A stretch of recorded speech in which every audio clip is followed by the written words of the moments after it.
आई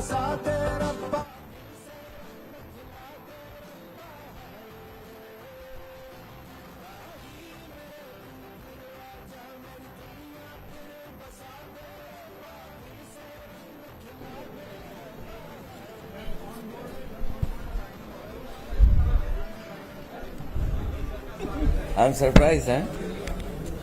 ठीक है, बैठो बैठो। है रखा है मेरे पास उत्तराखंड। सम्मानित ठीक है। मीडिया पत्रकार भाइयों, आज समाजवादी पार्टी के राष्ट्रीय अध्यक्ष माननीय श्री अखिलेश यादव जी आज घोषणा पत्र जारी कर रहे हैं। उसके पहले उत्तराखंड के मतदाताओं के नाम समाजवादी पार्टी के राष्ट्रीय अध्यक्ष माननीय श्री अखिलेश यादव द्वारा अपील की गई है और वो अपील इसमें समाजवादी पार्टी उत्तराखंड को मॉडल प्रदेश बनाने के लिए विजन डॉक्यूमेंट भी है। अब मैं माननीय राष्ट्रीय अध्यक्ष जी से अनुरोध करूंगा कि आपके सामने बात रखिए।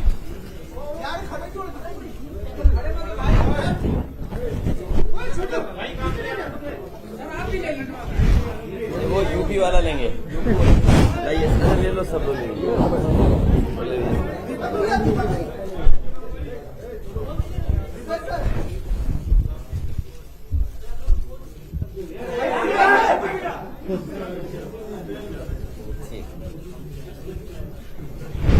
यूपी का बोल देना बस, ठीक है।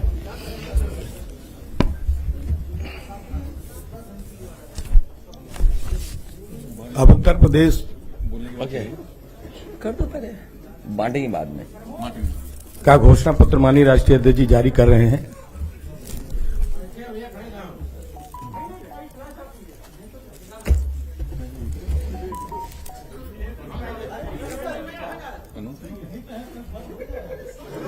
आइए आइए।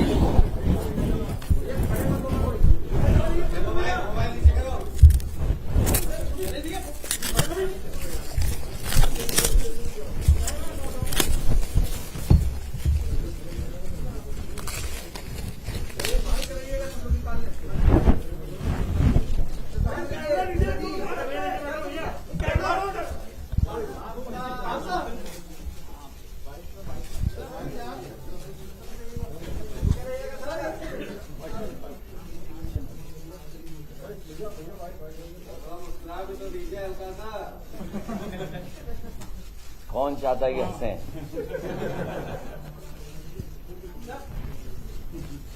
अगर सीरियस बात है तो सीरियस रहना जरूरी है। हाँ, ये सीरियस डॉक्यूमेंट है उसमें। अगले 5 साल फोटो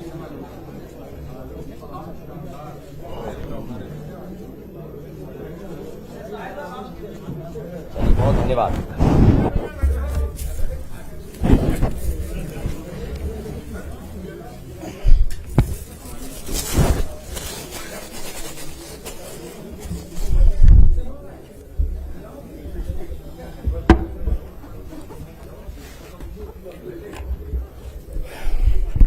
मैं अपने सभी पत्रकार साथियों का धन्यवाद देना चाहता हूं। सुबह से लगातार आपसे बातचीत हो रही है। पहले आदरणीय ममता बनर्जी जी साथ थी उस समय, तब भी लंबे समय तक आपसे बातचीत हुई है। और आज क्योंकि चुनाव का आखिरी दिन है, फर्स्ट फेज के प्रचार का आखिरी दिन है और 5 बजे से पहले हमें अपना घोषणा पत्र भी जारी करना है। मुझे याद है कि जब 2012 का समाजवादी पार्टी ने घोषणा पत्र जनता के बीच में रखा था और सरकार बनने के बाद उस समय जो जो चीजें घोषणा पत्र में थीं, किस विभाग से वो पूरी हो सकती हैं, बाकायदा हर प्रमुख सचिव को चीफ सेक्रेटरी के माध्यम से भेज करके और माननीय मंत्री जितने भी थे उनकी जानकारी में ला करके घोषणा पत्र को लागू करने का काम किया गया था। 12 से 17 में कई ऐसी चीजें जो घोषणा पत्र में शामिल नहीं थीं, उसके बावजूद भी समाजवादी पार्टी ने काम कर करके दिखाया और बड़े बड़े काम करके दिखाए। आने वाले समय में उत्तर प्रदेश को खुशहाली, विकास और तरक्की के रास्ते पर ले जाने के लिए समाजवादी पार्टी ने अपना मैनिफेस्टो बनाया है, जो सत्य वचन और अटूट वादा करके हम लोग जनता के बीच में जा रहे हैं। समाजवादी पार्टी ने जब कभी भी जनता के बीच में जो वादे किए होंगे, सरकार बनने पर उनको पूरा किया गया है। इसलिए बहुत बड़ा ये डॉक्यूमेंट है, मैं पूरा नहीं पढ़ पाऊंगा। अपनी प्रेस कॉन्फ्रेंस खत्म होने के बाद ये पूरा का पूरा मैनिफेस्टो आपके हाथ में दे दिया जाएगा। कुछ जरूरी जो चीजें हैं वो मैं पढ़ करके आपको सुनाना चाहता हूं, जो बहुत ही जरूरी हैं। उनको मैं शुरुआती समय से ही पढ़ना चाहूंगा। समय समय पर कई घोषणाएं की गई हैं, वो तो शामिल होंगी, वो हैं हमारे इस डॉक्यूमेंट में, लेकिन कुछ पॉइंट मैं आपके सामने रख रहा हूं और डिटेल में वो सब बिंदु इस बड़ी किताब में है। सबसे पहले मैं उत्तर प्रदेश के किसानों और उत्तर प्रदेश की जनता के सामने अपने सत्य वचन और अटूट वादा करके मैनिफेस्टो जो लेकर के आए उसकी बातें रख रहा हूं। पहला बिंदु यह है कि सभी फसलों के लिए एमएसपी प्रदान की जाएगी और गन्ना किसानों को 15 दिन में उनका भुगतान सुनिश्चित किया जाएगा। इसके लिए अगर फार्मर्स कॉर्पस फंड भी बनाना पड़ेगा तो बनाया जाएगा। सभी किसानों को 4 साल के भीतर यानी 2025 तक कर्ज मुक्त बनाया जाएगा। ऋण मुक्ति कानून बनाकर के अत्यंत गरीब किसानों को लाभ पहुंचाया जाएगा। सभी लघु एवं सीमांत किसान जिनके पास 2 एकड़ से कम जमीन है, उन्हें 2 बोरी डीएपी एवं 5 बोरी यूरिया मुफ्त दी जाएगी। सभी किसानों को सिंचाई के लिए मुफ्त बिजली, ब्याज मुक्त लोन, बीमा एवं पेंशन की व्यवस्था की जाएगी। किसान आंदोलन के दौरान शहीद हुए किसानों के परिजनों को 25 लाख रुपए की आर्थिक मदद दी जाएगी और उनकी याद में किसान स्मारक भी बनाया जाएगा। महंगाई पर बार, चौथा बिंदु, सभी बीपीएल परिवारों को प्रति वर्ष 2 एलपीजी सिलेंडर मुफ्त में दिया जाएगा। सभी दो पहिया वाहन मालिकों को प्रति माह 1 लीटर पेट्रोल एवं ऑटो रिक्शा चालकों को प्रति माह 3 लीटर पेट्रोल एवं 6 किलो सीएनजी मुफ्त प्रदान की जाएगी। Urban employment guarantee act MNREGA की तर्ज पर बनाया जाएगा। समाजवादी पार्टी सरकार आईटी सेक्टर की समीक्षा कर उसे पुनर्जीवित और प्रोत्साहित करने ताकि सेक्टर विकास के इंजन के रूप में कार्य कर 22 लाख लोगों को रोजगार दे सके। महिलाओं को सरकारी नौकरियों में 33% आरक्षण पुलिस समेत सभी सरकारी नौकरियों में प्रदान किया जाएगा। इस व्यवस्था के अंतर्गत सभी वर्गों सामान्य, ईडब्ल्यूएस, एससी एवं एसटी की महिलाओं को शामिल होंगी। वुमेन पावर लाइन 1090 को दोबारा मजबूत किया जाएगा। 1090 के अंतर्गत ईमेल, व्हाट्सएप के जरिए एफआईआर की व्यवस्था की जाएगी। 1090 ऐप में क्राइम ट्रैकिंग, रेजोल्यूशन एवं इन्वेस्टिगेशन की व्यवस्था की जाएगी। लड़कियों की शिक्षा को केजी से लेकर के पीजी तक मुफ्त किया जाएगा। कन्या विद्याधन योजना को दोबारा शुरू किया जाएगा। इसके अंतर्गत 12वीं पास करने के उपरांत लड़कियों को 36,000 की एक मुश्त राशि दी जाएगी। 10वां पॉइंट, समाजवादी पेंशन योजना को पुनः शुरू किया जाएगा। इसके अंतर्गत वृद्धों, जरूरतमंद महिलाओं एवं बीपीएल परिवारों को प्रतिवर्ष 18,000 रुपए पेंशन दिया जाएगा। इस योजना का लाभ 1 करोड़ गरीब परिवारों तक पहुंचेगा। 11वां पॉइंट, समाजवादी कैंटीन एवं किराना स्टोर स्थापित किए जाएंगे, जहां गरीब, श्रमिकों, राजगिरों, बेघरों को सब्सिडी दर पर राशन एवं अन्य जरूरी वस्तुएं मिल सकेंगी।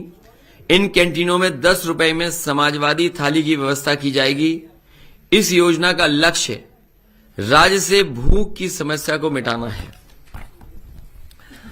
12वां पॉइंट, डायल 1890 मजदूर पावर लाइन की स्थापना की जाएगी। यह राज्य के भीतर एवं बाहर कार्यरत प्रवासी श्रमिकों, मजदूरों की समस्याओं का निदान करेगी। 13वां पॉइंट, कारीगरों एवं श्रमिक पेंशन 18,000 रुपए सालाना की दर से बुनकरों, जरदोजी, कारीगर, बढ़ई, कुम्हार, नाविक, मोची, दर्जी एवं अन्य असंगठित क्षेत्र के श्रमिकों की मदद की जाएगी। कानून व्यवस्था 14वां पॉइंट, हालांकि यहां तो एक ही लाइन में पढ़ रहा हूं, लेकिन जब दूसरे डॉक्यूमेंट में बहुत डिटेल में चीजें हैं कि क्या क्या समाजवादी सरकार बनने पर किया जाएगा। सीसीटीवी कैमरा एवं ड्रोन सर्वेलेंस की व्यवस्था 1 साल के भीतर सभी गांवों एवं कस्बों में की जाएगी। ऑटोमेटिक रिस्पांस के लिए इन्हें डायल 100 जो 112 से लिंक किया जाएगा। यूपी डायल 100 जो 112 है, जिसे मौजूदा सरकार ने बर्बाद कर दिया है, कबाड़ा कर दिया है, को दोबारा तकनीक से जोड़ करके सशक्त किया जाएगा, ताकि रिस्पांस टाइम 15 मिनट के भीतर पूरे प्रदेश में हो सके, और कोशिश होगी कि 15 मिनट से भी कम हो जाए। समाजवादी पार्टी की सरकार सभी थानों में तहसीलों को भ्रष्टाचार मुक्त करेगी। समाजवादी पार्टी की सरकार महिलाओं, अल्पसंख्यकों एवं दलितों के प्रति संगठित हेट क्राइम के प्रति जीरो टॉलरेंस की नीति का पालन करेगी। शिक्षा 15वां पॉइंट, प्राथमिक शिक्षा को गुणवत्तापूर्ण बनाया जाएगा। हर जिलों में मॉडल स्कूल बनाए जाएंगे एवं विश्वविद्यालयों की सीटों को दोगुना किया जाएगा। 16वां पॉइंट, लैपटॉप वितरण राज्य के भीतर 12वीं पास सभी छात्रों को लैपटॉप वितरित किया जाएगा। स्वास्थ्य सेवा 17वां पॉइंट, कैशलेस स्वास्थ्य सर्विस द्वारा सभी गरीबों को उच्च कोटि की स्वास्थ्य सेवा प्रदान की जाएगी। हेल्थ सेक्टर के मौजूद बजट की समीक्षा कर इसे वर्तमान से 3 गुना ज्यादा किया जाएगा। यह राज्य के बजट का लगभग 10% होगा। इसकी मदद से सार्वजनिक स्वास्थ्य प्रणाली को बेहतर किया जाएगा। 18वां पॉइंट, एमएसएमई के लिए स्टेट माइक्रो फाइनेंस बैंक की स्थापना की जाएगी, ताकि लघु उद्यमियों, कलाकारों व शिल्पकारों को आसान एवं बिना गारंटी के लोन दिया जा सके। सेंट्रल फैसिलिटेशन सेंटर के माध्यम से यूपी के सभी प्रमुख शहरों में ट्रेडिशनल एमएसएमई क्लस्टर की स्थापना की जाएगी। फ्लैट रेट बिजली की आपूर्ति, raw material bank, display mart और ई कॉमर्स युक्त मार्केटिंग सपोर्ट सिस्टम पर विशेष जोर दिया जाएगा। कारीगर बाजार की स्थापना की जाएगी। उद्योग 19th point, single roof clearance system. अभी तक तो ये होता था सिंगल विंडो क्लियरेंस सिस्टम, लेकिन वो कई बार उसके परिणाम अच्छे नहीं आए। इसलिए समाजवादी पार्टी ने तय किया सरकार बनने पर सिंगल रूफ क्लियरेंस सिस्टम सभी मौजूदा एवं नए उद्योगों के लिए बनाया जाएगा। ईज ऑफ डूइंग बिजनेस के लिए मोबाइल ऑफिस, ई ऑफिस की स्थापना की जाएगी। सार्वजनिक इंफ्रास्ट्रक्चर 20वां पॉइंट, 300 यूनिट बिजली मुफ्त, घरेलू इस्तेमाल की जाने वाली 300 यूनिट बिजली मुफ्त की जाएगी। समूचे प्रदेश में 24 घंटे बिजली आपूर्ति सुनिश्चित की जाएगी। सभी ग्रामीण और आंतरिक सड़कों को आरसी से बनाया जाएगा। क्लीन ड्रिंकिंग वाटर मिशन, सभी गांवों एवं शहरों के स्वच्छ पेयजल की व्यवस्था को सुनिश्चित किया जाएगा। प्रदूषण की समस्या के निवारण के लिए युद्ध स्तर पर तैयारी की जाएगी एवं जिलेवार प्रबंधन किया जाएगा। फ्री वाईफाई जोन सभी गांव एवं शहरों में स्थापित किया जाएगा।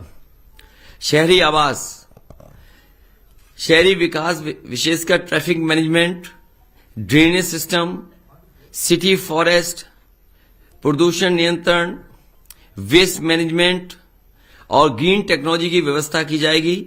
हाउस टैक्स और प्रॉपर्टी टैक्स को युक्ति संगत बनाने के लिए एमनेस्ट स्कीम को लाया जाएगा। सरकारी कर्मचारियों का कल्याण 22वां पॉइंट, पुरानी पेंशन योजना को बहाल किया जाएगा। 2005 से पूर्व कर्मचारियों को मिलने वाली पुरानी पेंशन व्यवस्था लागू की जाएगी। क्योंकि ये 22 पॉइंट्स तो मैंने आपके सामने पढ़ दिए, इसके अलावा जो मैनिफेस्टो में चीजें हैं मैं केवल कुछ पढ़ना चाहता हूं आपके सामने। कृषि और ग्रामीण विकास में ग्रामीण अर्थव्यवस्था और बुनियादी ढांचा निवेश के लिए प्राथमिकताओं वाला सेक्टर होगा। वर्तमान बजट का 3 गुना या उत्तर प्रदेश के वार्षिक बजट का न्यूनतम 15% राशि यानी लगभग 1 लाख करोड़ रुपए इसके लिए आवंटित किया जाएगा। इसमें और भी बिंदु हैं लेकिन मैं वो नहीं पढ़ रहा हूं। किसान बाजार नेटवर्क का विस्तार किया जाएगा ताकि हमारे पास प्रत्येक 10 किलोमीटर के भीतर एक बाजार हो। सभी जिलों में किसान बाजार स्थापित किए जाएंगे ताकि किसान अपनी उपज सीधे उपभोक्ताओं को बेच सके। सभी मंडलों में स्थानीय फसलों के लिए विशिष्ट फूड प्रोसेसिंग क्लस्टर स्थापित किया जाएगा। उत्तर प्रदेश में 5 प्रमुख कृषि जलवायु क्षेत्रों में निर्यात उन्मुक्त फूड प्रोसेसिंग क्लस्टर स्थापित किया जाएगा।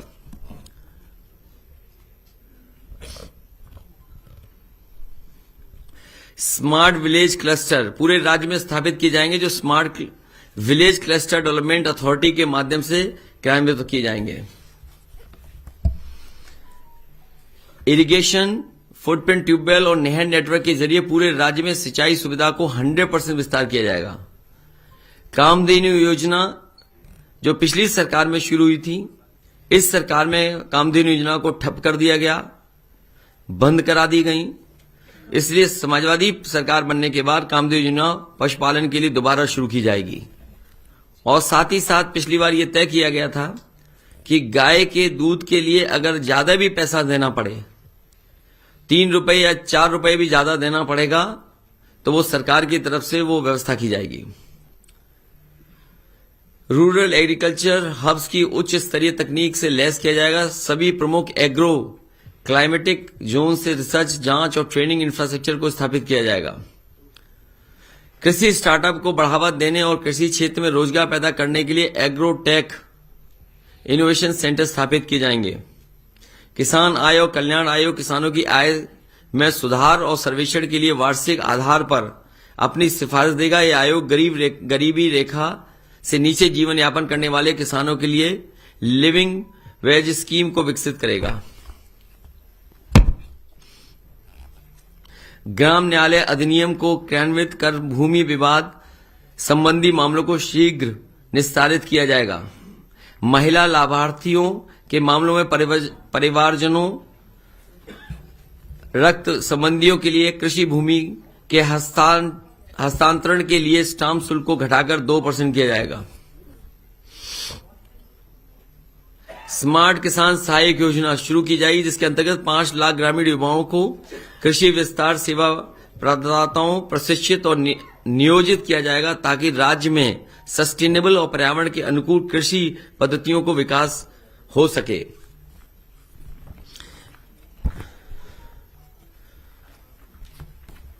युवा और रोजगार, इसमें बहुत डिटेल में चीजें हैं। राज्य शिक्षा नीति के तहत अर्थव्यवस्था की बेहतरी के लिए अंग्रेजी शिक्षा पर ध्यान केंद्रित किया जाएगा एवं सांस्कृतिक पहचान को मजबूती देने के लिए स्थानीय भाषाओं में शिक्षा प्रदान की जाएगी। बालिका शिक्षा पर विशेष जोर दिया जाएगा। यूपी को 2027 तक 100% साक्षर राज्य बनाया जाएगा। सैनिक स्कूल सभी मंडलों में स्थापित किए जाएंगे। कौशल विकास, रोजगार और व्यक्तित्व विकास केंद्र सभी तहसील मुख्यालयों में खोले जाएंगे। विशेष रूप से लड़कियों के कौशल युक्त बनाया जाएगा। प्रतिवर्ष 5 लाख युवाओं को कौशल विकास परियोजना प्रदान करने का लक्ष्य निर्धारित किया जाएगा। बहुत डिटेल में है चीजें इसमें। विकास का इंजन समाजवादी पार्टी सरकार राज्य में एमएसएमई क्षेत्र को पुनर्जीवित और प्रोत्साहित करेगी और इसे विकास के इंजन में रूप में बदलेगी ताकि राज्य में 2027 तक 1 करोड़ नौकरियों का सृजन हो सके।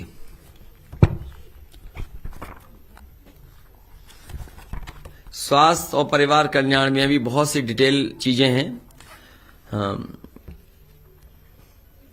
सभी जिला अस्पतालों में सुविधाओं और सेवाओं का उच्चीकरण ताकि यूपी की सार्वजनिक स्वास्थ्य प्रणाली में लोगों को भरोसा बढ़ सके।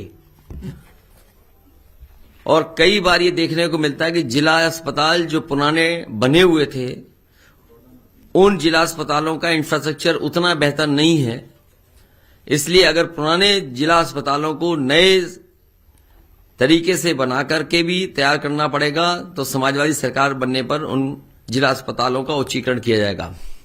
सभी 18 मंडलों में सुपर स्पेशलिटी अस्पताल स्थापित किए जाएंगे।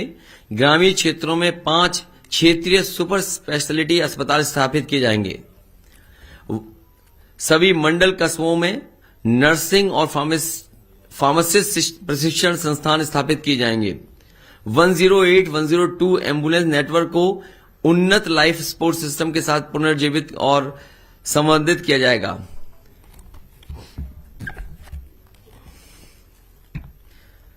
सभी पीएससी, सीएससी पर ऑनलाइन टेलीमेडिसिन परामर्श और सामान्य चिकित्सक सेवाएं उपलब्ध कराई जाएंगी। 108, 102 एम्बुलेंस नेटवर्क को आईटी आधारित तकनीक से अपग्रेड किया जाएगा ताकि रिस्पांस समय 15 मिनट से कम हो सके। इसमें नंबर ऑफ एम्बुलेंसेज बढ़ाई जाएंगी। प्राइमरी और सेकेंडरी एजुकेशन मिशन के तहत 2027 तक 12वीं कक्षा तक 100% साक्षरता दर की लक्ष्य को हासिल किया जाएगा। एजुकेशन सेक्टर बजट को वर्तमान आवंटन से 3 गुना तक बढ़ाया जाएगा ताकि शिक्षा के क्षेत्र में जीडीपी का लगभग 6% तक खर्च किया जा सके। सभी स्तर पर सार्वजनिक शिक्षा प्रणाली में गुणवत्ता को बेहतर किया जाएगा। विश्वविद्यालयों की सीटों पर 2 गुना वृद्धि की जाएगी। एजुकेशन सिटी की स्थापना के लिए पॉलिसी बनाई जाएगी। पर्यावरण शिक्षा सभी के लिए अनिवार्य। सभी प्राथमिक, माध्यमिक और उच्च शिक्षण संस्थानों में पर्यावरण शिक्षा को अनिवार्य किया जाएगा ताकि युवा पीढ़ी के मन में पर्यावरण संरक्षण के लिए जागरूकता पैदा हो सके। कौशल विकास, रोजगार और व्यक्तित्व विकास केंद्र सभी तहसील मुख्यालयों पर खोले जाएंगे। विशेष रूप से लड़कियों को कौशल युक्त बनाया जाएगा। प्रतिवर्ष 5 लाख युवाओं को मैं पढ़ चुका हूं पहले भी। स्टेट एजुकेशन फंड एवं उच्च शिक्षा प्राप्त कर रहे छात्रों को रियायती छात्र ऋण प्रदान करने के लिए राज्य शिक्षा कोष बनाया जाएगा। ग्रामीण क्षेत्रों में 5 क्षेत्रीय विश्वविद्यालय स्थापित किए जाएंगे। प्रदेश की शिक्षा प्रणाली के सभी रिक्त पदों पर 1 वर्ष के भीतर नियुक्तियां की जाएंगी और अल्प अवधि एवं संविदा भर्ती व्यवस्था को बंद किया जाएगा। प्रदेश की शिक्षा प्रणाली के सभी रिक्त पदों पर 1 वर्ष के भीतर नियुक्तियों की जाएंगी और अल्प अवधि एवं संविदा भर्ती व्यवस्था को बंद किया जाएगा।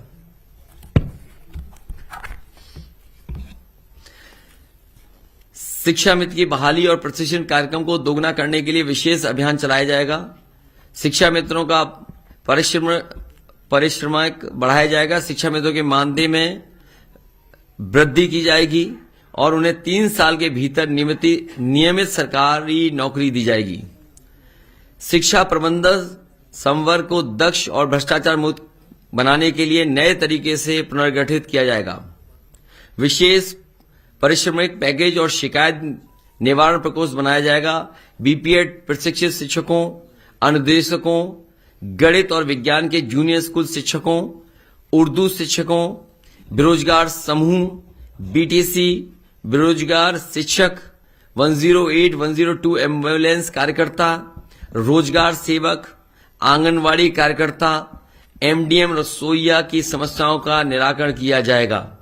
वित्तविहीन स्कूल शिक्षकों को 5,000 रुपए प्रतिमाह मानदेय दिया जाएगा। स्टूडेंट क्रेडिट कार्ड 5,000 रुपए की लिमिट के साथ शुरू किया जाएगा। प्रवासी श्रमिकों की सहायता के लिए 24/7 हेल्पलाइन नंबर की स्थापना की जाएगी। कारीगर कर्मचारी पेंशन वृद्ध महिलाएं पुरुषों और विकलांगों की प्रतिवर्ष 18,000 रुपये प्रदान की जाएगी।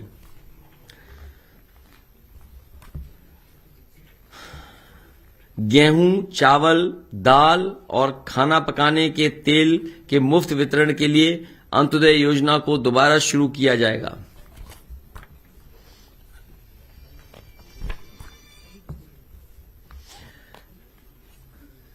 कॉल सेंटर और वृद्धा आश्रम स्थापित किए जाएंगे। इन वृद्धाश्रमों को प्रशिक्षित प्रोफेशनल्स द्वारा संचालित किया जाएगा एवं रहने वाले नागरिकों को घर जैसी सुविधा प्रदान की जाएगी। लैपटॉप वितरण में लड़कियों को 50% प्रतिनिधित्व राज्य भर से 12वीं कक्षा पास करने वाली बेटियों के लैपटॉप वितरण योजना में 50% प्रतिनिधित्व प्रदान किया जाएगा। महिला शिक्षिकाओं को उनकी पोस्टिंग के लिए विकल्प दिया जाएगा। हौसला पोषण मिशन, गर्भवती महिलाएं और कुपोषित बच्चों के लिए मिशन को दोबारा शुरू किया जाएगा। पुलिस बल में महिलाओं के लिए विशेष भर्ती अभियान, ताकि एक स्वतंत्र महिला पुलिस इकाई का निर्माण किया जा सके। पूरा का पूरा स्ट्रक्चरल चेंज, महिलाएं पुलिस बल में जो पुलिस का है पूरा का पूरा एकदम अलग से एक विंग बनाई जाएगी। यूपी पुलिस बल में महिलाओं को 33% प्रतिनिधित्व दिया जाएगा। 15,000 रुपए बीपीएल परिवारों की महिलाओं को प्रसव के समय दिया जाएगा।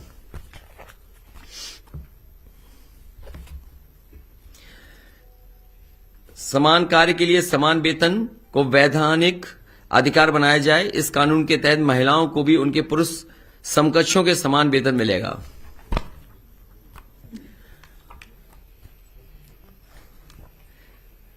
समाजवादी सरकार नौकरियों और आरक्षण की रक्षा के लिए राज्य के सार्वजनिक उपक्रमों में पुनर्गठन और पुनर्निवेश किया जाएगा।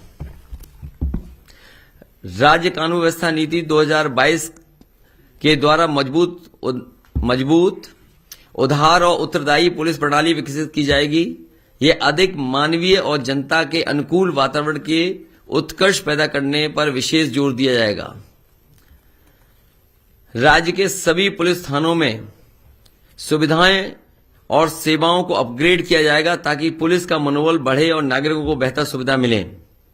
साइबर क्राइम कंट्रोल के लिए सभी जिलों में साइबर यूनिट स्थापित की जाएगी। पुलिस बल में महिलाओं की भर्ती के लिए विशेष अभियान चलाया जाएगा, ताकि महिलाओं की स्वतंत्र वुमेन पुलिस यूनिट स्थापित की जा सके। इसमें कई और भी पॉइंट हैं कानून व्यवस्था को लेकर के। पुलिस कर्मियों को उनके निवास स्थल के निकट नियुक्ति की मांग होने पर उन्हें जनपद के बगल के मंडल में यथासंभव नियुक्त किया जाएगा। मकान किराया भत्ता की समीक्षा की जाएगी। पुरानी पेंशन बहाल की जाएगी। सप्ताह में एक दिन सभी पुलिसकर्मियों को अवकाश सुनिश्चित करने की व्यवस्था की जाएगी।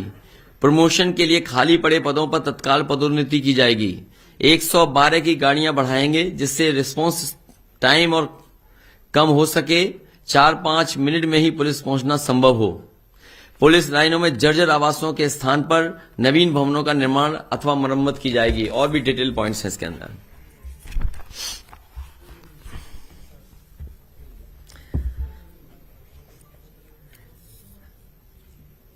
सीएम जन सुरक्षा सेल का गठन किया जाएगा, ताकि अपराध के बारे में शीघ्र पता लगाकर तत्काल न्याय सुनिश्चित किया जा सके। समाजवादी पार्टी की सरकार सभी थानों एवं तहसीलों को भ्रष्टाचार मुक्त बनाएगी। इधर बड़े पैमाने पर भ्रष्टाचार बढ़ा है, बहुत भ्रष्टाचार बढ़ा है। जब से बीजेपी की सरकार आई है,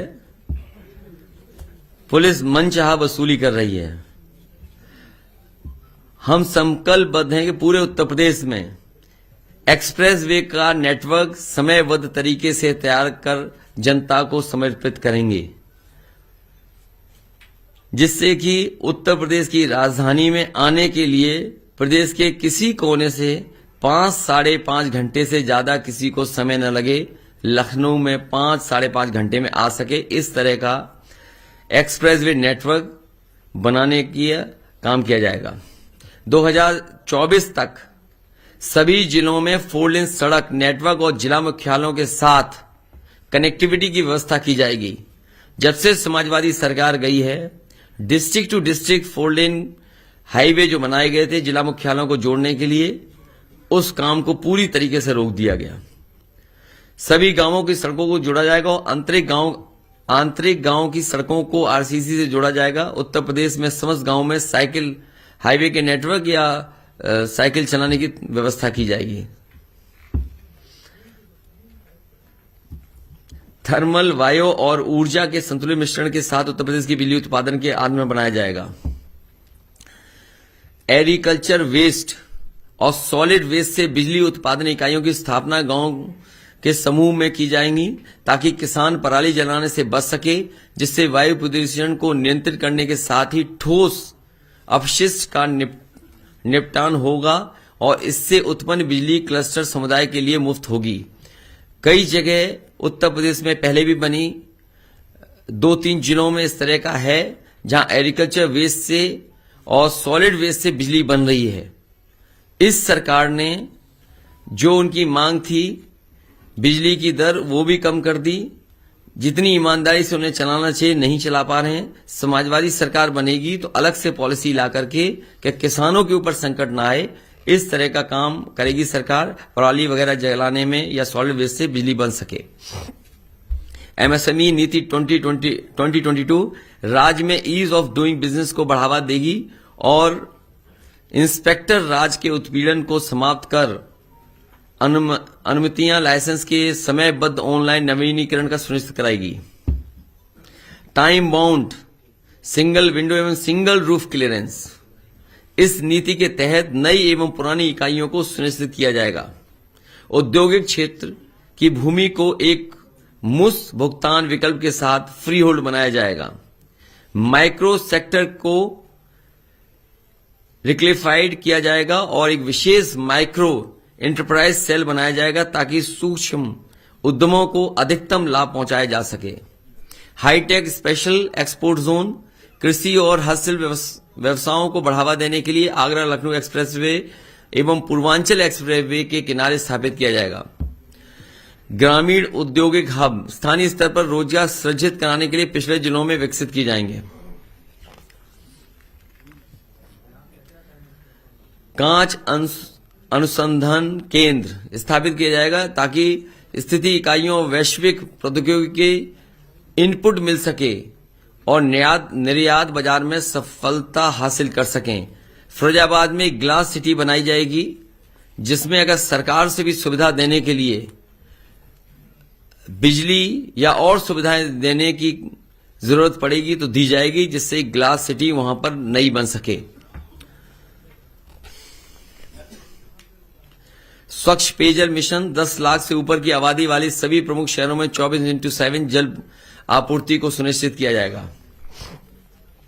आगरा, इलाहाबाद, कानपुर और अन्य सभी प्रमुख शहरों में मेट्रो प्रोजेक्ट को साल 2024 तक परिचालित किया जाएगा।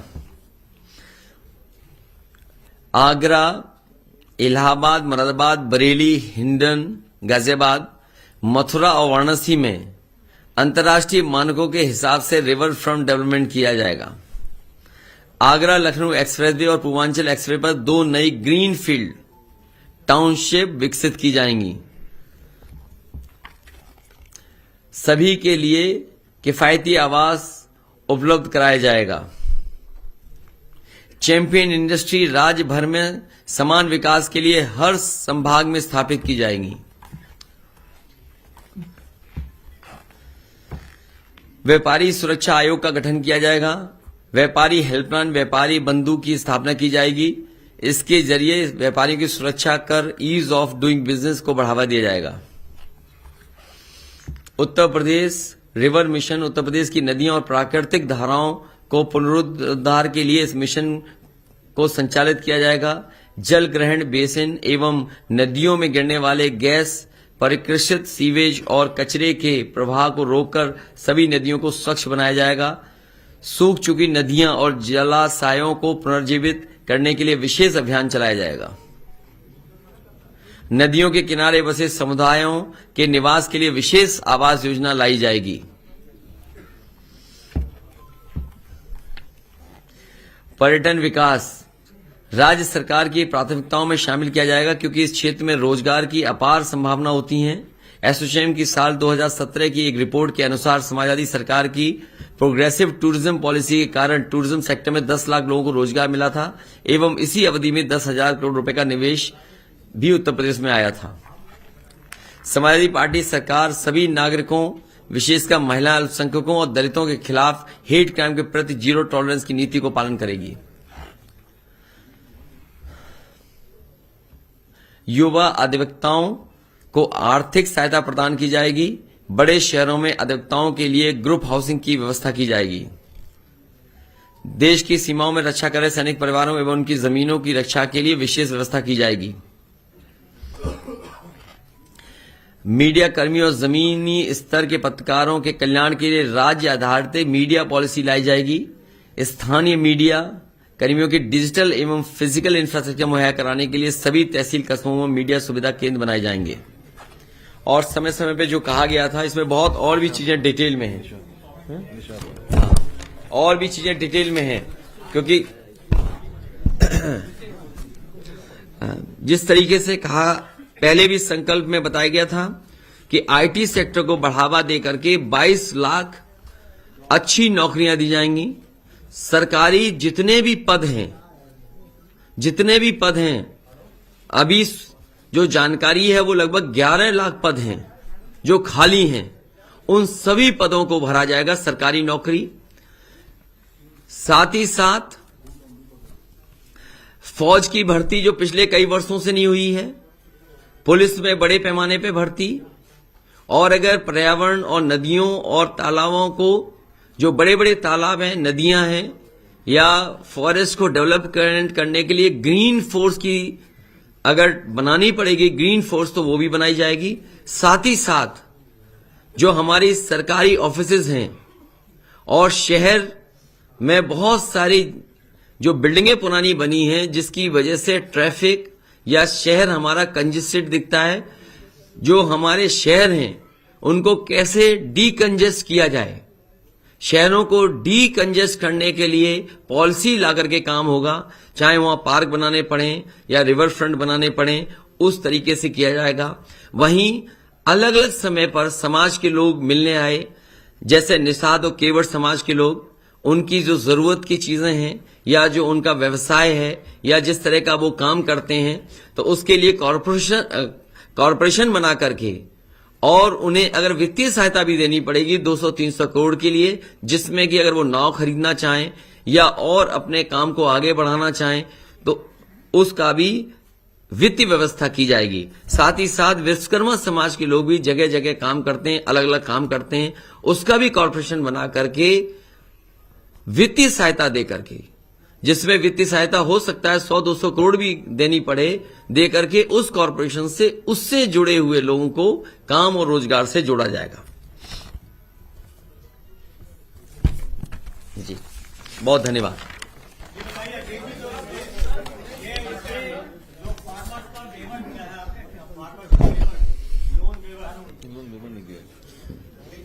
डेट रिलीफ एक्ट बनाएंगे और उसको हाँ, रिस्ट्रक्चर करते रहेंगे 2-4 साल। हमने, हमारा ही घोषणा पत्र में है कि उनके ऊपर जो कर्ज होगा, उस कर्ज को कैसे खत्म किया जाए, उसके लिए पॉलिसी लेकर के आएंगे। क्योंकि अक्सर लोन लेते हैं किसान, फिर लोन आ जाता है, सरकार माफ करती है, फिर लोन ले लेती है। इसलिए पॉलिसी के तहत वो कर्ज मुक्त कैसे किसान रह सके, उस दिशा में काम करेंगे, डेट फ्री।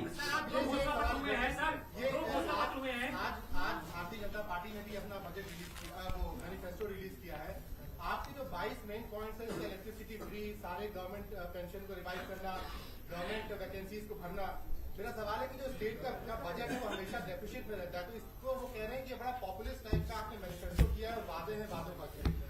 किसने कहा?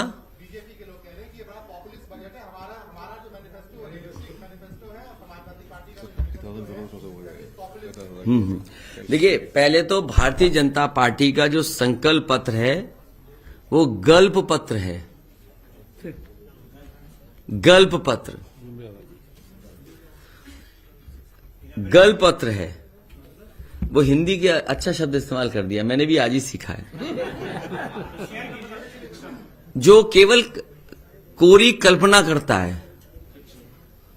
वो है कल्प पत्र।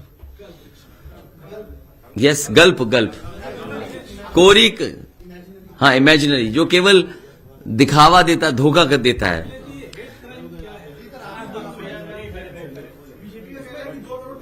और जो बीजेपी ने कहा है उसके लिए बाकायदा हम लोगों ने तैयारी कर करके और तैयारी के साथ साथ उस पर वित्तीय कितना पैसा भार पड़ेगा वो सब बातें कही गई हैं और लिखी हैं। हम लोगों ने बाकायदा उसको कैलकुलेट किया है। जो सरकार को पहले चलाए हैं, जो वित्त विभाग के जानकार हैं, जो फाइनेंशियल एक्सपर्ट्स हैं, उनसे राय लेकर के, और जैसे पुरानी पेंशन जब बहाल की गई उनके सभी संगठन के लोगों से अलग अलग समय पे बात हुई, वित्त विभाग की जो जानकारी रखते हैं और जो फाइनेंशियल चीजों को समझते हैं उनके बीच में चर्चा होने के बाद ही निर्णय लिया है। और जितने भी हम लोगों ने स्कीम बताई हैं वो लगभग 50,000 करोड़ से ज्यादा की स्कीम नहीं बनती साल की। और यूपी का बजट 6 लाख करोड़ का है। अगर समाजवादियों ने कहा है ये बात, तो जैसे 300 यूनिट फ्री बिजली कहा समाजवादी सरकार पार्टी ने, उसी समय बीजेपी ने कहा कि हम किसानों के लिए 50% माफ कर देंगे बिजली का बिल। तो वो कहां से कर रहे थे? जैसे फ्री फर्टिलाइजर देना है तो उसका कैलकुलेशन जो आ रहा है फ्री फर्टिलाइजर का वो 3,750 करोड़ आ रहा है। अगर फ्री एलपीजी जो सिलेंडर देना है हमें, उसका कैलकुलेशन लगभग 3,250 करोड़ आ रहा है। जो फार्मर रिवॉल्विंग फंड बना रहे हैं, क्योंकि किसान कभी धरने पर आंदोलन पे ना बैठे, अक्सर चीनी मिलें भुगतान नहीं कर पाती हैं, कई बार किसान के ऊपर संकट आ जाता है, बेमौसम बारिश हो जाए, कोई और कारण हो जाए जिससे परेशानी में चला जाता है, कहां से मदद हो, इसलिए फार्मर रिवॉल्विंग फंड बनाया गया है 10,000 करोड़ रुपए का। 10,000 करोड़ का फार्मर्स रिवॉल्विंग फंड है जो किसानों की मदद करेगा।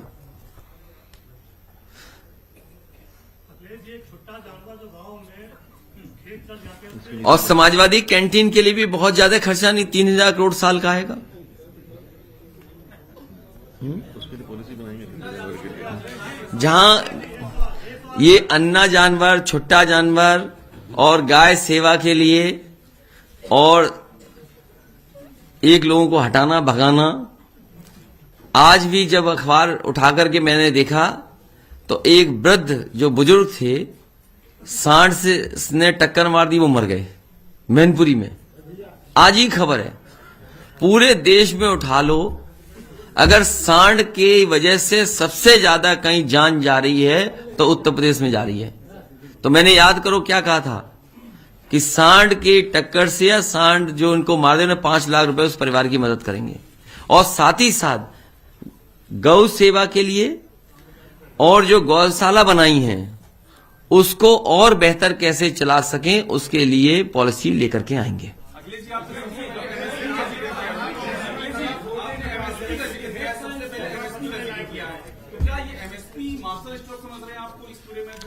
देखिए, इस एमएसपी देने के लिए खरीद केंद्र, मंडी और इंफ्रास्ट्रक्चर बिना बनाए संभव नहीं है। इस सरकार ने मंडियां बर्बाद कर दी। सब मंडियों का जो काम शुरू हुआ था वो बंद कर दिया। धान हो, आज मैंने सुना है कि धान के लिए कुछ कह रहे थे कि धान खरीद होगी। 5 साल इन्होंने धान नहीं खरीदा, किसी किसान का धान नहीं खरीदा। जैसे मैं धान के लिए खरीद के केंद्र बने और जो कुछ भी नुकसान हो सरकार व्यय करे उसको। तो एमएसपी दिलाने की काम समाजवादी सरकार में होगा।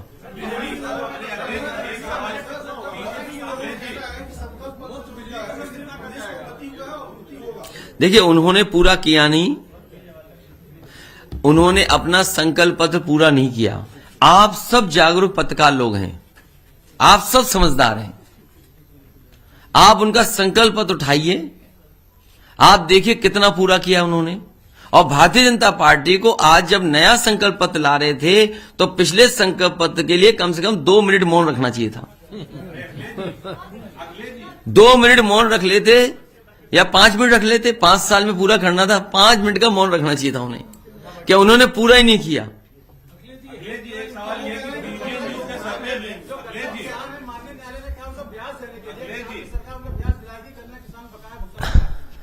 ये सरकार बनने पर इसका जवाब दूंगा, और समय पर भुगतान हो जाएगा तो ब्याज नहीं देना पड़ेगा। इसीलिए फार्मर्स रिवॉल्विंग फंड बनाया जा रहा है कि किसान को न धरने पे बैठना पड़े और ना ही किसी के ऊपर परेशानी आए। हमारा लक्ष्य यह है कि किसान का समय पर भुगतान हो जाए। जब समय पर भुगतान हो जाएगा तो इंटरेस्ट के सवाल ही नहीं है।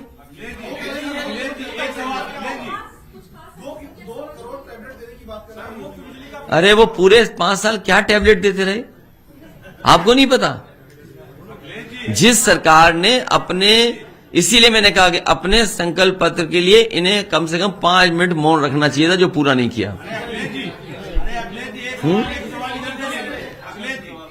न्यूज के सर्वे में आप सबसे आगे जा रहे हैं, और ये क्या सीटों में तब्दील कर पाएंगे? सबसे आगे इस टाइम पीबीएन न्यूज के सर्वे में आप दिखाए जा रहे हैं। मैं धन्यवाद देना चाहता हूं जो भी सर्वे है जिसमें हम लोग आगे, लेकिन सर्वे ओपिनियन पोल को मैं ओपीएम पोल मानता हूं।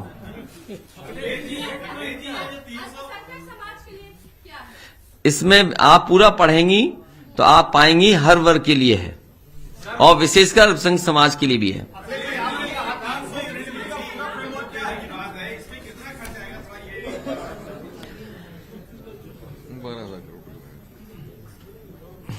12,000 करोड़। ये जो 300 यूनिट फ्री बिजली देने का है, प्रति वर्ष 12,000 करोड़ से ऊपर पैसा आएगा। 12,000 करोड़ रुपए साल का।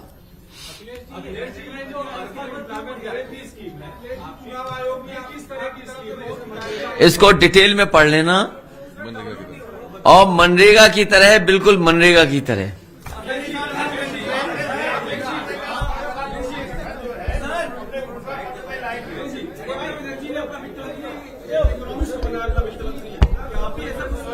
किसने बनाया?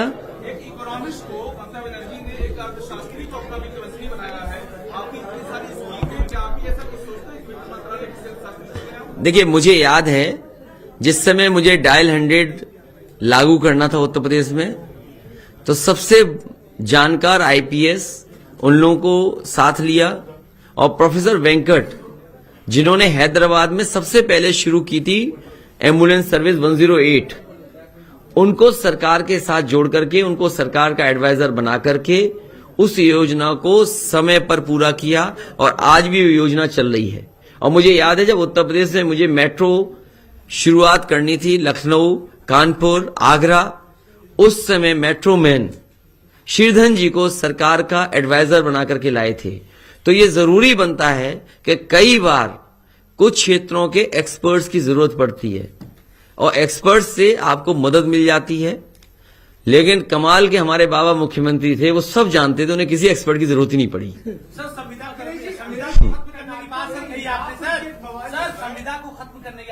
ये संविधान को, ठेका के कम से कम 30 लाख लोग हैं, ठेका पर संविधान की व्यवस्था को, आउटसोर्स व्यवस्था को धीरे धीरे खत्म किया जाएगा।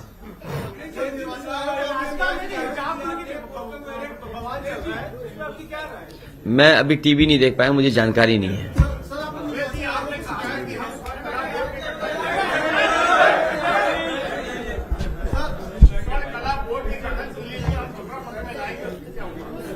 कॉर्पोरेशंस बनाएंगे और लाएंगे, उसके लिए भी है, पूरा डिटेल पढ़ लेना। ये निर्वाचन आयोग का अच्छा याद दिला दिया आपने। अभी कुछ दिन पहले एक वीडियो आया जहां एक विकलांग नौजवान से अधिकारियों ने वोट डलवा लिया, और उसके बाद अधिकारी लोग जो आए और पुलिस के लोग आए, उन्होंने समझाया कि अगर एक ही वोट तो पड़ा है, जब वीडियो है, हमारी शिकायत है, तो चुनाव आयोग ऐसे लोगों पे कार्रवाई क्यों नहीं कर रहा है? और वहां का डीएम पिछले कई वर्षों से वहीं है और जानबूझ करके उस डीएम को वहीं रखा गया है जिससे चुनाव में भी धांधली कराई जा सके।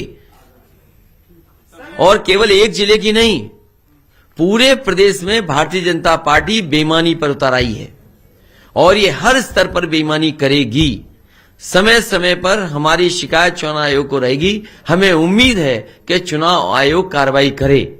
मान लीजिए यहीं पर लखनऊ में ही कोई चुनाव लड़ रहा है, उनकी पत्नी वरिष्ठ अधिकारी हैं, क्या उम्मीद करते हो न्याय मिलेगा? क्या उम्मीद करते हो वोट पड़ जाएंगे?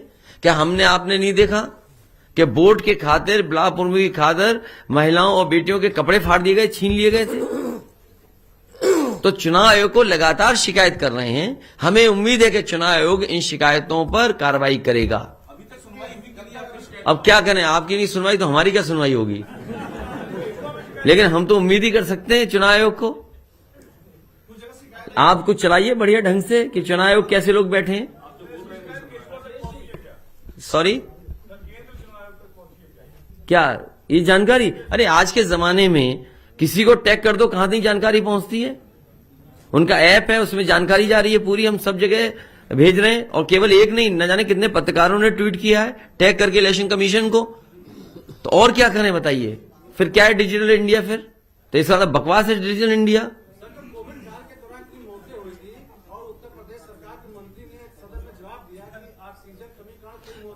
भारतीय जनता पार्टी से अच्छा झूठ को नहीं बोल सकता। भारतीय जनता पार्टी को अपना नाम बदल लेना चाहिए, भारतीय झूठी पार्टी रख लेना चाहिए नाम।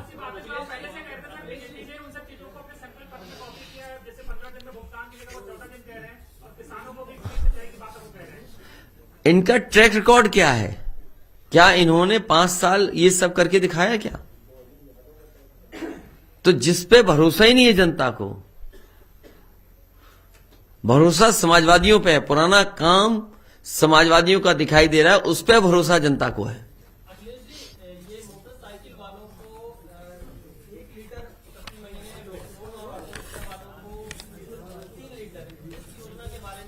ये लगभग 500 करोड़ खर्च होगा।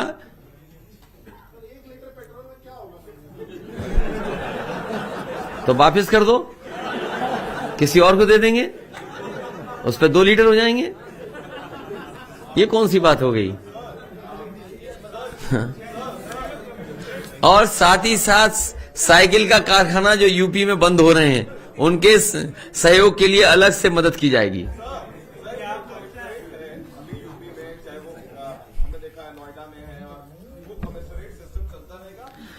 इस पर विचार किया जाएगा, क्योंकि जो कमिश्नर बन रहे हैं उन्होंने अन्याय ज्यादा किया है। जो लोग ड्यूटी पे रहते रहते जिन्हें भारतीय जनता पार्टी का टिकट मिल गया हो, क्या उम्मीद करोगे उनसे क्या न्याय किया होगा उन्होंने? और पूरा भारतीय जनता पार्टी के कार्यकर्ता बनकर के चुनाव में काम किए हों, उन्हें कमिश्नर बना दिया गया हो, क्या उम्मीद करोगे जनता को न्याय दिलाएंगे? इसलिए इस पर विचार किया जाएगा। हमारा समाजवादियों का लक्ष्य हमेशा रहा कि कानून व्यवस्था कैसे बेहतर हो। मुझे आप बताइए, किसी पुलिस के अधिकारी से पूछ लीजिए कि रिस्पांस सिस्टम किस पार्टी ने अच्छा दिया। इन्होंने 5 साल के अंदर डायल 100 का केवल नाम बदला और बर्बाद कर दी वो योजना। अगर उसमें गाड़ियां बढ़ गई होती और उसको समय के हिसाब से और ट्रेनिंग या व्यवस्था अच्छी कर दी होती तो आज बहुत अच्छी कानून व्यवस्था होती। आपको लगता है कि अगली बार जो पेश किया है, अगली बार बजट पेश करेंगे? लखनऊ को स्मार्ट सिटी के रूप में जो डेवलप करने का सपना दिखाया था, उसके बारे में भाई स्मार्ट सिटी में क्या होना जरूरी है? आप पैरामीटर्स देखिए ना क्या है। स्मार्ट सिटी में क्या है? अंडरग्राउंड केबलिंग होना है, मेट्रो होना, और चीजों को डिजिटली पेमेंट होना, पार्क्स होना, रिवर फ्रंट होना, और क्या है स्मार्ट सिटी में? सीवर होना। अब वो स्मार्ट उनका वही है स्मार्ट सिटी, जान लेने वाली स्मार्ट सिटी बता रहे हो ना आप, तो क्या कर सकते हैं? हटाइए सरकार को।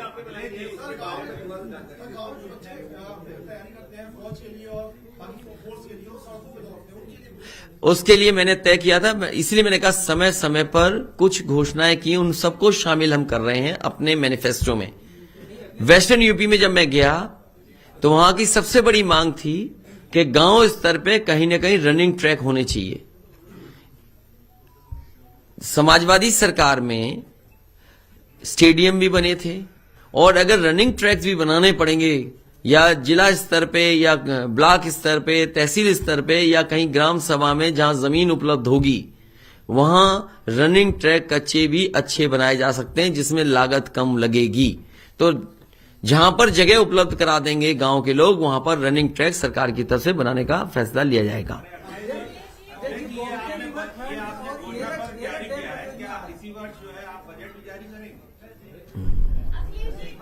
उम्मीद तो यही है।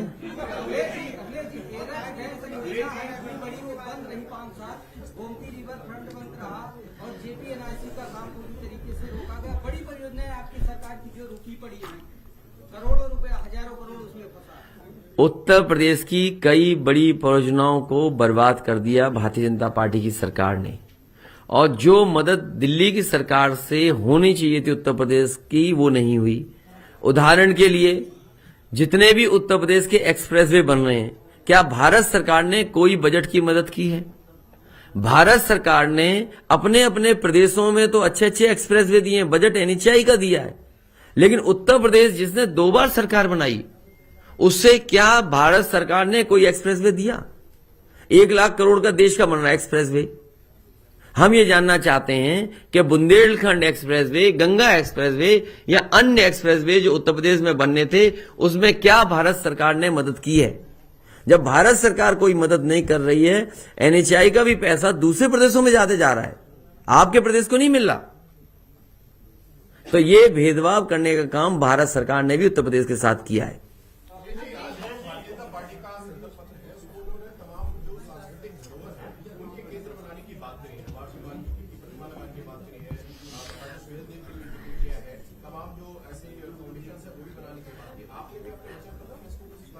हमने ये कहा है कि हमारे कॉर्पोरेशंस बनाएंगे जिसमें मान लीजिए निषाद समाज, केवट समाज को जरूरत पड़ती है नाव की, उनको जरूरत पड़ती है और अपने व्यवसाय को बढ़ाने के लिए, उनके काम को बढ़ाने के लिए, तो उस कॉर्पोरेशन में वित्तीय सहायता 200-300 करोड़ की देनी पड़ेगी, देंगे, जिससे वो अपने समाज के या उस समाज से जुड़े हुए लोगों का काम कर सकें। इस तरह विश्वकर्मा समाज के लोग हैं, कहीं लोहे का काम कर रहे हैं, कहीं लकड़ी का काम चल रहा है। मान लीजिए मैं सहारनपुर में गया, 1 लाख से ज्यादा कारीगर उससे जुड़े हुए हैं लकड़ी के कारोबार से, उन्हें मशीन चाहिए आज। तो अगर हम वो कॉर्पोरेशन बना लें और उस कॉर्पोरेशन से वित्तीय सहायता देनी पड़े, उनको ट्रेनिंग देनी पड़े, जो इंटरनेशनल डिजाइन्स की आज डिमांड है, जो इंटरनेशनल स्टैंडर्ड्स बने, उनके बारे में उन्हें जानकारी हो, तो ये कॉर्पोरेशन से वित्तीय सहायता देकर के मदद की जा सकती है। और जहां तक ये प्रतिमाएं लगाना, महापुरुषों को रखना, अपनी संस्कृति की धरोहर को बचाना, अरे रिवर फ्रंट था, याद करिए विश्वकर्मा समाज के जयंती के दिन मैंने कहा जयंती की छुट्टी भी होगी और भगवान विश्वकर्मा जी की मूर्ति भी लगेगी। 24 किलोमीटर का रिवर फ्रंट है, जितने भी हमारे महापुरुष होंगे उनको सबको 500-500 मीटर डिवाइड कर दिया जाएगा, तो कितने महापुरुष हो गए? 24 किलोमीटर का है रिवर फ्रंट, 12 किलोमीटर इधर, 12 किलोमीटर इधर, 24 किलोमीटर हो गया। हर एक महापुरुष को 500 मीटर दिया जाएगा। तो सोचिए, अगर कोई बच जाए तो हमें बता देना आप, हम उनको भी दे देंगे सम्मान। क्यों? अच्छा, रिवर फ्रंट से अच्छा कुछ हो तो बताओ। और क्योंकि रिवर फ्रंट में आपको चाहिए लोग घूमने आए, कम से कम एक गेट टुगेदर की जगह हो, कुछ खाना खा सकें, बर्थडे मना सकें, फैमिली रिश्तेदार आए, दोस्त आए, घूमे बैठे, तो कम से कम अगर भगवान विश्वकर्मा जी की मूर्ति लगी होगी या और किसी महापुरुष की होगी तो उसके बारे में जानेंगे। मान लीजिए कभी हमारे थे नीरज जी, उनकी प्रतिमा हो, उनके हाथ के फुटप्रिंट हो, तो लोग देख करके, जान करके, समझ करके जाएंगे। तो हर महापुरुष को, क्योंकि हमारा गठबंधन ऐसा है जिसमें सब समाज के लोग हैं, तो 500-500 मीटर का रिवर फ्रंट हर महापुरुष के लिए आवंटित कर दिया जाएगा।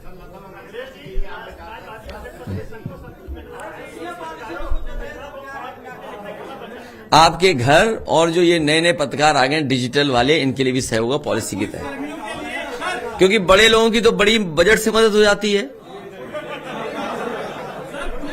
अरे कुछ बात छिपी तो रहने दो भाई। जैसे बहुत सारे अपने अच्छे पत्रकार हैं जो डिजिटल प्लेटफॉर्म पे हैं, तो बाकायदा पॉलिसी ला करके उनकी भी मदद हो, क्योंकि नए जमाने में यही होना है। और जो बड़े पत्रकार हैं उनके पास तो बड़ा बजट वैसे ही पहुंच जाता है, और छोटे पत्रकार सब जानते होंगे बड़े पत्रकार को कितना बजट मिलता हुआ है। 5 साल में कईयों को तो 100-100 करोड़ मिल गया। अब वो कम न्यूज दिखाएंगे, नहीं बनाएंगे। और मुझे याद है कि आशा भोसले जी सैफई आई थी, और कई बार बहुत सारे ऐसे लोग आते थे। उस समय प्रयास हुआ था कि लता मंगेशकर जी सैफई आए, लेकिन वो स्वास्थ्य की वजह से उस समय नहीं आ पाई थी। उनके लिए भी इटावा में, क्योंकि बहुत सारे सेंटर हैं, आगरा है, जैसे मान लीजिए आगरा में सेंटर था हमारा म्यूजियम, जिसको मैंने कहा कि गंगा जमुनी तहजीब का म्यूजियम बनेगा, वो एज इट इज पड़ा हुआ है। तो ये जो लोग बड़े बड़े लोग हैं, लता मंगेशकर से बड़ा कौन रहा है, जैसे 30,000 के लगभग गाने गाए हों, हजारों फिल्में गाने दिए हों, और इतना बड़ा नाम, तो अगर उनकी याद में कुछ वहां बन सकेगा तो जरूर बनाया जाएगा। आगरा बना हुआ है ना, आगरा में तो पहले से। सर, पुलिस कर्मियों के लिए कई सारी घोषणा की है, वीक ऑफ की बात आपने कही है, उसमें पीएससी भी आती, कई सारे विंग्स हैं, तो क्या सबके लिए बात ये लागू हो रही है या सिविल जो पुलिस कर्मी? नहीं, सभी के लिए होगी। एटीएस का कहां बनवारी सरकार, कहां पे? देखिए,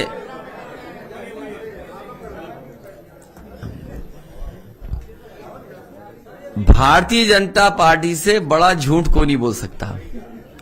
छोटा नेता है छोटा झूठ बोलता है, बड़ा नेता है बड़ा झूठ बोलता है, सबसे बड़ा नेता है तो सबसे बड़ा झूठ बोलता है। ये जो कह रहे हैं एटीएस का सेंटर, इनसे पूछिए भारतीय जनता पार्टी के लोगों से कि जब बजट, सप्लीमेंट्री बजट सब पास हो गया, बजट में क्या बजट रखा था आपने, और फिर क्या बजट था आपका? एक, इन्होंने कहा मां शाकुंभरी देवी के लिए नाम से हम शक्तिपीठ के एक यूनिवर्सिटी बनाएंगे। क्या बजट था यूनिवर्सिटी में? क्या बजट दिया? एटीएस सेंटर के जो कमांडो सेंटर बनाना चाहते, क्या बजट दिया आपने? यूनिवर्सिटी मां शाकुंभरी बना रहे हैं आप, क्या बजट दिया उसमें? जब बजट ही नहीं दिया, और सबसे बड़ी बात आपको बता दें, दिल्ली का भी बजट पास हुआ है, क्या जो राशन फ्री बट रहा उसके लिए बजट रखा है क्या भारतीय जनता पार्टी ने? इसका मतलब यह है कि गरीबों को केवल वोट लेने के लिए राशन दिया जा रहा है। आप दिल्ली का बजट देखिए, क्या बजट जीरो है कि नहीं है उसमें? राशन बांटने के नहीं बजट, इसलिए उनकी बातों में मत आओ आप भी, वो केवल झूठ बोलते हैं। जो सरकार अभी तक जो बन रहे थे कई फॉरेंसिक लैब, तालेग्राम में 7 या 8 फ्लोर की बनी खड़ी है फॉरेंसिक लैब, 5 साल हो गए, बताइए, ऐसी खड़ी हुई है। झांसी का फॉरेंसिक लैब अभी तक नहीं चालू कर पाए। जो सरकार 100 नंबर जो अब 112 कर दिया, उसके टायर तक नहीं बदल पाए, वो क्या एटीएस सेंटर बनाएंगे? इसलिए झूठ बोल रहे हैं, झूठ नहीं। एटीएस सेंटर, एटीएस की बिल्डिंग किसने बनाई बताओ? हमारे धीमे से चुपचाप बोल दिया उन्होंने, बनाएंगे आप? तो मैं पूछना चाहता हूं कि लखनऊ में एटीएस की बिल्डिंग किसने बनाई? किसने बनाई बताओ? देवन नहीं, मैं कह रहा हूं लखनऊ की एटीएस बिल्डिंग किसने बनाई? आपने बनाई? तो बता दें जाके उन्हें, बाबा जी को।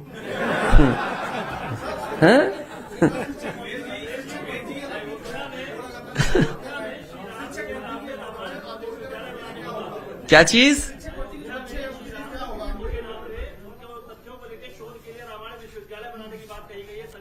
समाजवादी पार्टी जितने भी और मंदिर हैं वहां, और बाबा संत गुरु हैं जो समय समय पर हमें मिले हैं, उनके लिए अलग से ट्रस्ट या जो विभाग है धर्मार्थ बजट दे करके उन मंदिरों को, उन बाबाओं के आश्रमों को सपोर्ट करने का काम करेंगे, चाहे हमें 1-1 करोड़ रुपए उन आश्रमों को देना पड़े। लड़कियों की जो मुफ्त जो शिक्षा की बात आपने कही है सर, पीजी तक की, केजी से पीजी तक की, उसमें जो बजट एलोकेशन होगा, कई सारी पढ़ाई है सर, वो इंजीनियरिंग भी है, इसलिए फ्री होगा ना।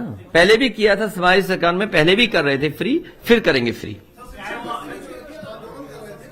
उन सभीयों का मैंने लिखा है जितने बच्चे आंदोलन कर रहे थे, चाहे वो शिक्षा मित्र हों, बीएड वाले हों, टीटी वाले हों या रोजगार सेवक हों, उन सब की समस्या का समाधान समाजवादी सरकार में होगा।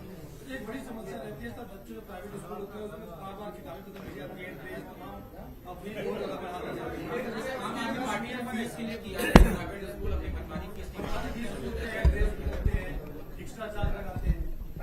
इस सरकार ने तो जो गरीब बच्चे प्राइवेट स्कूल में पढ़ने जा रहे थे, जिनको समाजवादी सरकार में सुविधा मिलती थी, पैसे मिलते थे, वो भी खत्म कर दी योजना।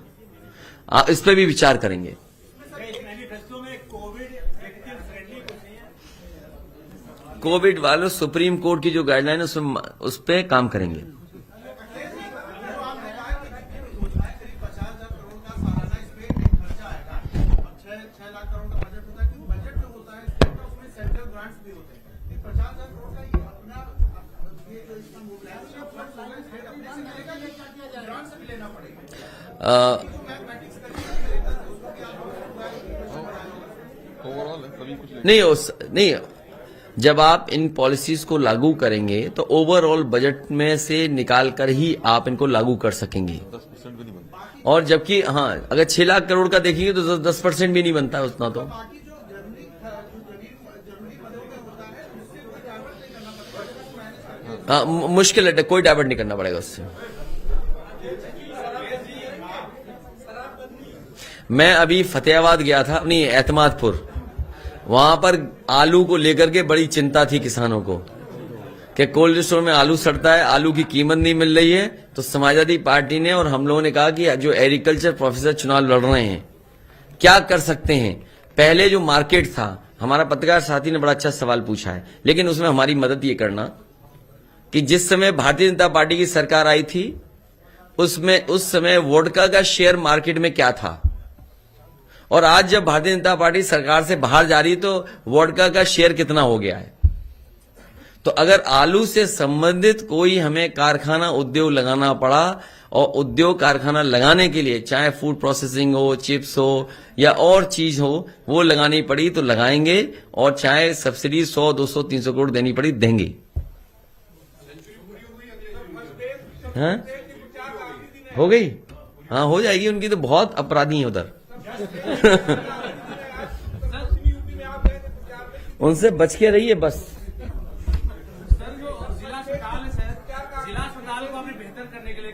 देखिए, वो इसीलिए मैंने कहा डीकंजेस्ट सिटी, या जो अस्पताल हैं, जो हमारे अस्पताल बने हैं, जिला अस्पताल, वो बहुत ही खराब स्थिति में है। जो जिला अस्पताल है वो खराब स्थिति में, जगह बहुत है उनके पास, लेकिन जिस समय बने थे उस समय मानक अलग थे, उस समय इतना अच्छा इंफ्रास्ट्रक्चर नहीं बन पाया था। तो इस बार समाजवादी सरकार बनेगी तो जिला अस्पतालों को भी नया इंफ्रास्ट्रक्चर तैयार करेंगे, जिससे वहां पर सुविधाएं गरीबों को सब मिल सकें। और साथ ही साथ जो एडमिनिस्ट्रेटिव ऑफिसेज हैं हमारी, जहां पर प्रशासनिक भवन है, एक ऑफिस यहां है, एक यहां है, फिर एक वहां है, और सब जर्जर हैं। जो गरीब आते हैं, न उन्हें बैठने की जगह है, न उनको पानी पीने की जगह है, न शौचालय अच्छे हैं। तो कम से कम गरीब जो वहां अपनी काम के लिए आता है, सुनवाई के लिए आता है, उसके लिए एक प्रॉपर जगह हो। अधिकारियों ने तो अपने लिए बना लिया अच्छा सब कुछ, लेकिन जो आ रहा है गरीब दूर से चल करके 30 किलोमीटर 40 किलोमीटर, उसको बैठने की सुविधा नहीं है। पहले इस ऑफिस में जाए, फिर उस ऑफिस में जाए, फिर उस ऑफिस में जाए। तो एक जगह ला करके, क्योंकि अगर आप देखेंगे जिला मुख्यालय, जगह बहुत है, पर्याप्त जगह है। मैं कई जिलों को जानता हूं, देखा है मैंने, जगह पर्याप्त है। जैसे लखनऊ में बनाया पुलिस हेडक्वार्टर, अगर आप जाएं उस हेडक्वार्टर में तो आप देखेंगे एक जगह सब सुविधाएं हैं, और वर्ल्ड क्लास बना हुआ स्ट्रक्चर है। तो आज संभव है कि 1 by 1 हम डिस्ट्रिक्ट के सभी ऑफिस एक जगह लाएं, जिससे कि जो लोग हैं गरीब दूर दूर से चल करके आते हैं, उनको एक ही जगह सुविधा मिल जाए, ज्यादा परेशान ना होना पड़े, और अपना आराम से वहां काम करके जाएं।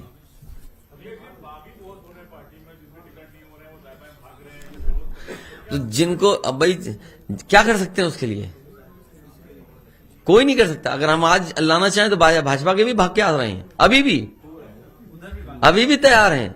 लेकिन मैंने उस दिन कहा था कि आज के बाद भाजपाइयों को नहीं लेंगे। इसलिए अगर अभी भी दरवाजा खोल दें तो कुछ आने को अभी भी तैयार है। तो हम एडजस्ट कैसे करेंगे? जो धर्मार्थ विभाग है उसी में बजट देंगे और उसी बजट से सभी जो हमारे आश्रम संत गुरु हैं जिनको कोई पूछने वाला नहीं है उनको धर्मार्थ विभाग अलग से सहयोग करेगा, मदद करेगा। हाँ, इसको बजट में जोड़िए।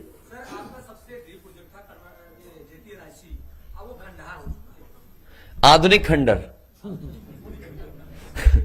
नहीं, जेपीएनआईसी एक सेंटर ऐसा है जहां स्पोर्ट्स का है और सब कुछ है उसके अंदर। एक जगह जाकर के हम कॉन्फ्रेंस कर सकते हैं, कोई मीट करनी है वो कर सकते हैं। तो उसको बर्बाद किया पता नहीं क्यों, उसको पुनः ठीक किया जाएगा और चालू किया जाएगा। समाजवादी पार्टी ने जो संस्कृत यूनिवर्सिटी थी, संपूर्णानंद यूनिवर्सिटी बनारस में, उसको 30 करोड़ बजट दिया था और जितने गुरु थे उनको सरकारी नौकरी दे दी थी, स्कूल बंद नहीं होने दी थी। संस्कृत विभाग को जिंदा रखना, संस्कृत यूनिवर्सिटी को और अच्छा बनाना और उनके स्कूलों को चलते रहना की भी व्यवस्था समाजवादी सरकार में होगा। और मुझे खुशी है इस बात की कि शायद अगर आर्किटेक्चर उस यूनिवर्सिटी का देखेंगे तो आपको लगेगा कि कैम्ब्रिज यूनिवर्सिटी में हम आ गए। जो उसका आर्किटेक्चर है वो बिल्कुल कैम्ब्रिज यूनिवर्सिटी जैसा है।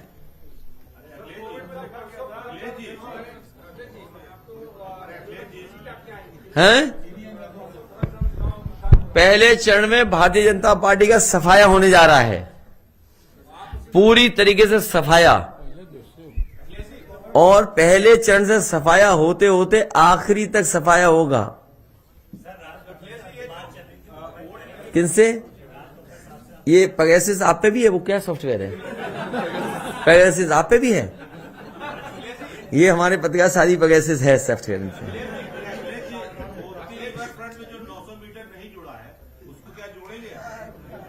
देखिए, ये बहुत सिंपल बात है। बहुत सिंपल बात यह है कि समाजवादी सरकार में एक वर्ल्ड क्लास रिवर फ्रंट बना करके दिया जिसके किनारे लोग घूम सकते थे और क्वालिटी प्लांटेशन है। और मैंने एक बार पहले भी कहा था कि उस समय एक आईएएस अधिकारी थे, उनसे जब बातचीत होती थी तो वो चर्चा करते थे कि बाहर पेड़ों पे कितना अच्छा फ्लावरिंग होती है, ब्लूम होता है। तो मैंने ये कहा कि हमारे भारत में भी ऐसे पेड़ हैं जिसकी फ्लावरिंग सीजन वाइज अच्छी होती है। तो इस रिवर फ्रंट के किनारे और लोहिया पथ पे आप देखेंगे तो जो लोहिया पथ पे ट्रीज लगे हैं वो क्रोसिया है, पिंक और व्हाइट फ्लावरिंग करते हैं। और रिवर फ्रंट पे जगह जगह अच्छे प्लांट लगाए थे जिससे सीजन के हिसाब से आपको फ्लावरिंग देखने को मिले। सोचिए, इतनी अच्छी क्वालिटी का रिवर फ्रंट बना था, चाहे वो सिविल वर्क रहा हो चाहे कोई अन्य काम रहे होंगे। आज भी 5 साल की बदहाली के बाद भी आज भी वर्ल्ड क्लास दिखाई दे रहा है। तो इस तरह के रिवर फ्रंट बहुत से सिटीज में बन सकते हैं। कानपुर है, आपका आगरा है। आगरा वर्ल्ड का सबसे पहला ये सिटी था जिसमें रिवर फ्रंट था।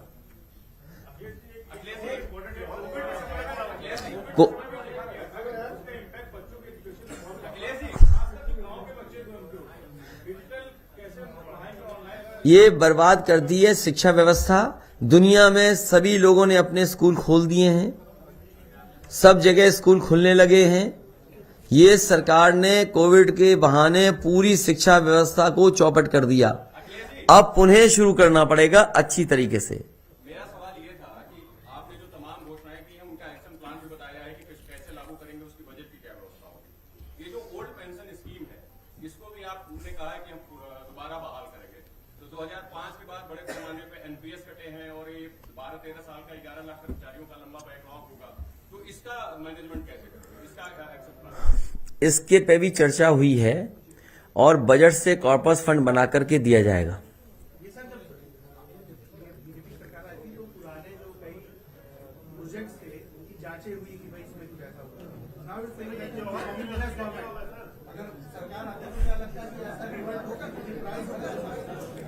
प्रोजेक्ट्स को ठीक बात है, ठीक बात है। नहीं उसमें नहीं, समाजवादी पार्टी ने कभी भी भेदभाव का काम नहीं किया। भेदभाव से मुझे याद है बहुजन समाज पार्टी की सरकार गई थी जो उनके अच्छे काम थे, एक भी नहीं रोका गया, एक भी काम नहीं रोका गया। उन जगहों को भी अच्छा इस्तेमाल किया गया, जैसे 1090 बना है, मेट्रो की ऑफिस बनी है। तो जो जगह इस्तेमाल हो सकती थी की थी और किया जाएगा। समाजवादी पार्टी भारतीय जनता पार्टी जैसी झूठी पार्टी नहीं है जो जांच कराए, न जाने क्या क्या अफवाह फैलवाए, संस्थाओं को लगा दे पीछे। और आज भी सोचो, मैं जब भाषण सुनता हूं उनके, वो इत्र व्यापारी को अभी भी समाजवादी पार्टी का बता रहे हैं। बताइए कितना समझाएं, बताओ, इतने झूठे हैं ये लोग। सच बताइए कि आज भी कह रहे हैं कि हमारा वो है इत्र व्यापारी। बताइए, आज भी कह रहे हैं, आज भी हैं? नहीं, वो अलग बात है, क्या मिला वहां? जब छापा तुम गलत मार लोगे तो दूसरा तैयार हो ही जाएगा कि हमारे आने वाला है छापा। इसमें कौन सा दिमाग लगाना है? जब तुम अपने आदमी छापा मार रहे हो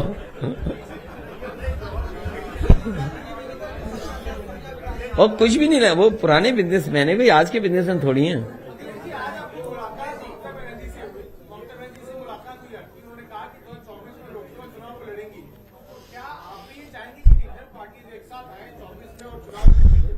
देखिए, ये इंपॉर्टेंट बात हो, ये बातें सब होंगी उत्तर प्रदेश के चुनाव के बाद। अभी उत्तर प्रदेश का चुनाव बड़ा चुनाव है। भारतीय जनता पार्टी के सभी बड़े नेता आकर के झूठ बोल रहे हैं। इनका एक एक भाषण उठाइए आप। तो अभी उत्तर प्रदेश का चुनाव है, बाद में क्या होगा ये बाद की बात है।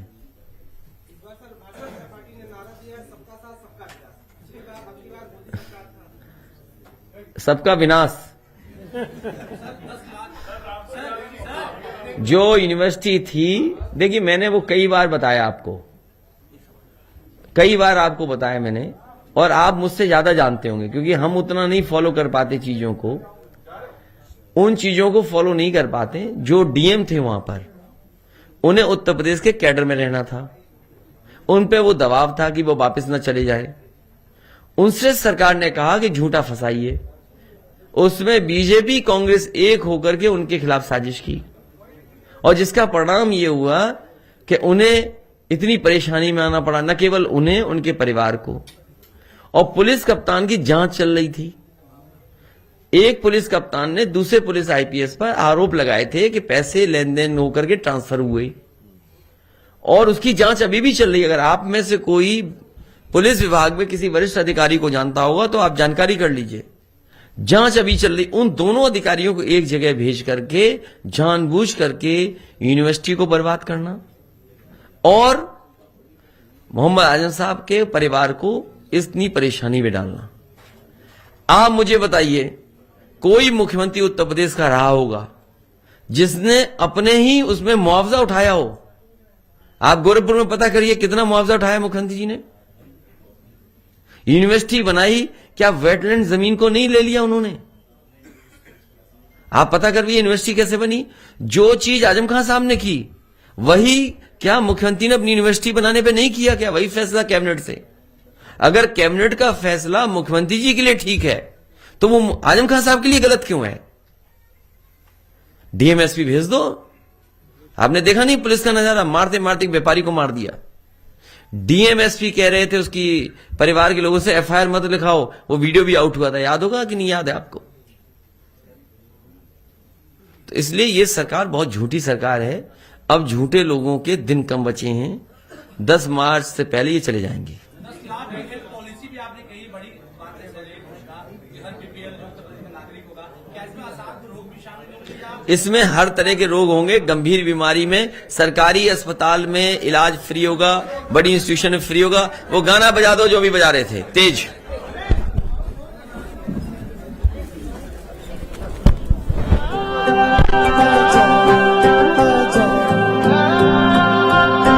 दर्द से भीगी अखियां तू अब आजा, खुशियां संग आजा, सोनी है सभी कन्या।